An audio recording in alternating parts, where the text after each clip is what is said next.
दम दमा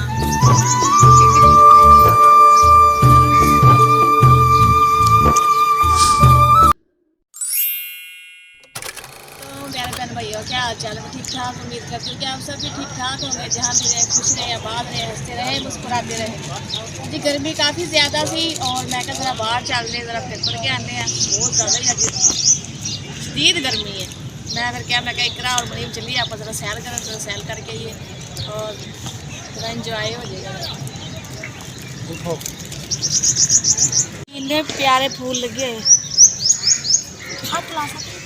थोड़े हो ना, इतने मारनगे उन्हें। फूल देखे जी कितने प्यारे हैं, खूबसूरत, जिनमें गोभी नहीं खिली खिली होंगी प्यारे प्यारे ग्रह नाचे सफेद और गुलाबी गुलाबी।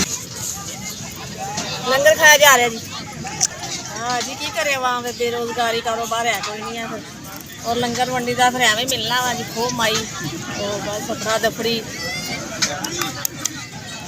आ जाए जिस बहन भाई ने खाना है। हाँ मनीव का काम चेक करो जी। की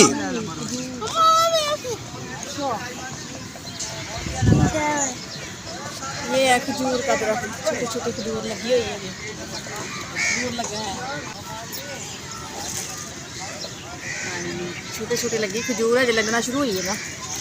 हूँ गर्मी नहीं है, छां आ गई। हूँ टोपी मेरे सिर ते पा दी नहीं झूटे लैने उठ तो बहना। हाँ जी डरन भी दिया, लागे भी नहीं जा रहा। आ जाइए वापस आ जा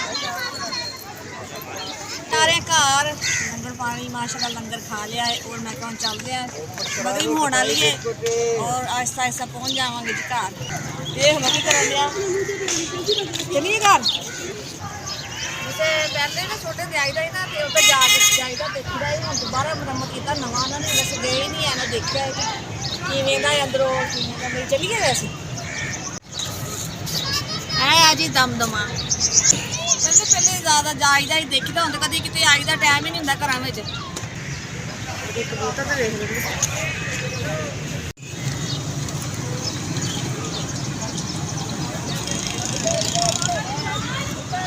बारी कबूतर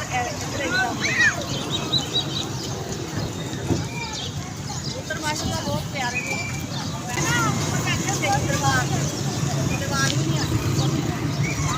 पहले दरबार के उत्ते बैठे होंगे सी, हूँ जिदा इंतजामिया ने इधर इंतजाम बनाता है बाहर बत्ती साइड से और हूँ इधर दाना शाना पाते हैं और